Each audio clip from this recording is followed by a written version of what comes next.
Hello everyone, welcome back to my channel Mukti's cooking world. আজকে আমি আপনাদের সাথে খুবই সহজ এবং ইনস্ট্যান্ট একটা দই বড়া রেসিপি শেয়ার করব।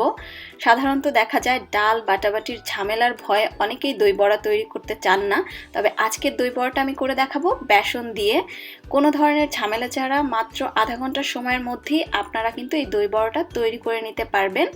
আর এটা খুবই সহজে তৈরি করা যায়, খেতে ভীষণ মজার হয়। তো আমি আশা করছি আপনাদের কাছে আমার আজকের এই ইনস্ট্যান্ট দই বড়ার রেসিপিটা ভালো লাগবে। ভালো লাগলে একটা লাইক দিবেন এবং চ্যানেলটি সাবস্ক্রাইব করে পাশেই থাকবেন। তো চলুন দেখে নেওয়া যাক কীভাবে তৈরি করতে হয়। তো এর জন্য এখানে আমি নিয়ে নিয়েছি 1 কাপ পরিমাণ বুটের ডালের বেসন। এর মধ্যে আমি দিয়ে দিচ্ছি হাফ চা চামচ পরিমাণ হলুদ গুঁড়া আর হাফ চা চামচ পরিমাণ লাল মরিচের গুঁড়া। চেষ্টা করবেন ছোলা বুটের ডাল দিয়েই তৈরি করার জন্য, এতে করে টেস্টটা ভালো আসে। এখন এর মধ্যে আমি নর্মাল তাপমাত্রার পানি দিয়ে একটা ঘন ব্যাটার তৈরি করে নেব। পানিটা অবশ্যই অল্প অল্প করে দিবেন, একবারে দিবেন না, কারণ একবারে দিলে পাতলা হয়ে যেতে পারে। তো অল্প অল্প করে দিয়ে এরকম ঘন একটা ব্যাটার তৈরি করে নিতে হবে এবং এটাকে 3 থেকে 4 মিনিট পর্যন্ত এভাবে একটু ফেটিয়ে নিতে হবে। আপনারা চাইলে কাজটা হাত দিয়েও করতে পারবেন। তো এই হচ্ছে ব্যাটারের কনসিস্টেন্সিটা, দেখেন এটা কিন্তু বেশ ঘন। হাত দিয়ে এরকম তেলের মধ্যে যদি আপনারা বড়ার মতো করে ছাড়েন তাহলে কিন্তু এটা ছাড়া যাবে। তো কনসিস্টেন্সিটা এরকম থাকবে। আর অবশ্যই একটু ফেটিয়ে নেবেন, এতে করে এর মধ্যে এয়ার ক্রিয়েট হবে আর সুন্দর বড়াগুলো ফুলবে। এবার এই ব্যাটারটাকে আমি 10 মিনিটের জন্য রেস্টে রেখে দিব, এতে করে বেসনটা আর একটু ফুলে যাবে এবং সব কিছু পারফেক্টলি সেট হয়ে যাবে। তো এরই মাঝে 10 মিনিট হয়ে গিয়েছে।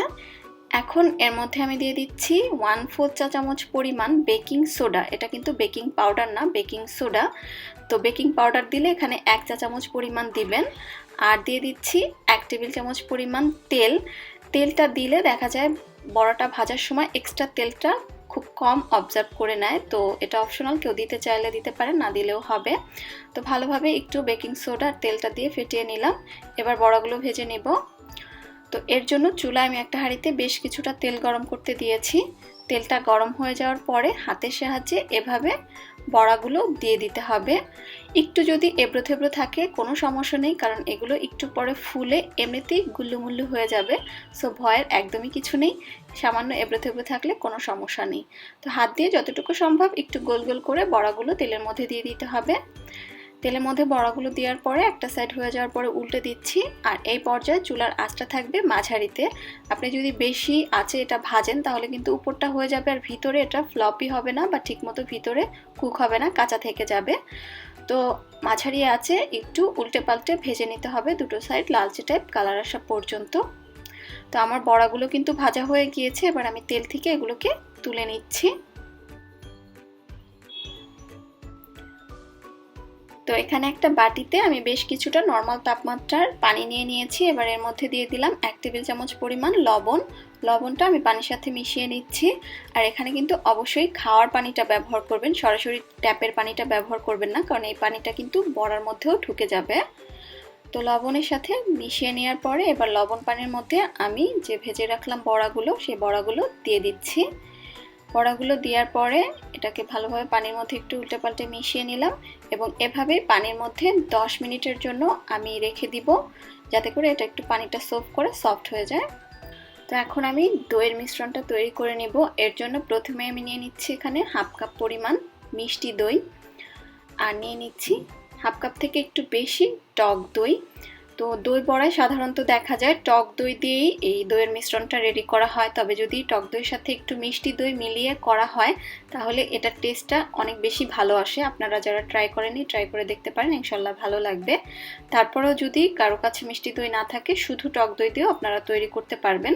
তবে অনেকেরই প্রশ্ন থাকতে পারে যে শুধু মিষ্টি দই দিয়ে করা যাবে কিনা।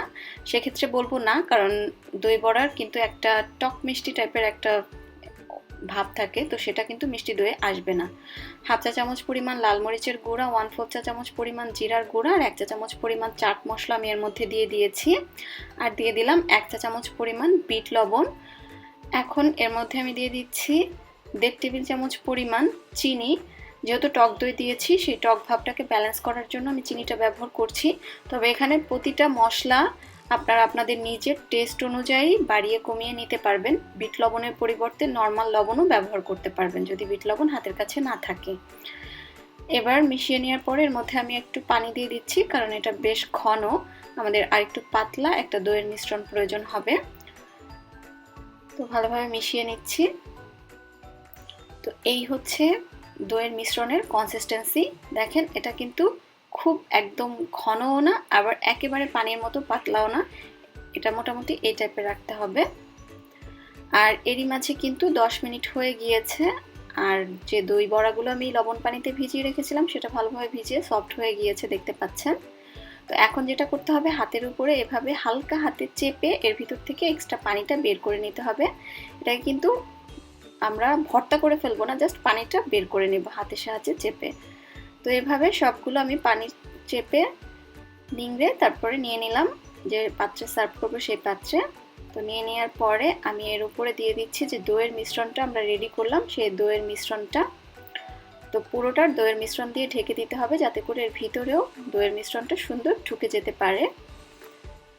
এবার এর উপরে সামান্য একটু লাল মরিচের গুঁড়া, সামান্য একটু জিরার গুঁড়া, সামান্য একটু চাট মশলার গুঁড়া আমি ছিটিয়ে দিব, জাস্ট এটা দেখার সৌন্দর্যের জন্য, অন্য আর কিছুই না। এখন এর উপর আমি দিয়ে দিচ্ছি একটু তেঁতুলের সস। তেঁতুলের সস আর ধনিয়া পাতা সসের একটা রেসিপি আমার চ্যানেলে আছে, আমি লিঙ্কটা ডিসক্রিপশন বক্সে দিয়ে দিব, আপনারা চাইলে দেখে নিতে পারেন। আর যদি কেউ একেবারে সিম্পলভাবে তেঁতুলের সসটা করতে চান, তাহলে তেঁতুলের কাতের সাথে সামান্য একটু লবণ, মরিচের গুঁড়া আর চিনি মিলিয়ে জাস্ট নর্মাল একটা সসও তৈরি করে নিতে পারেন।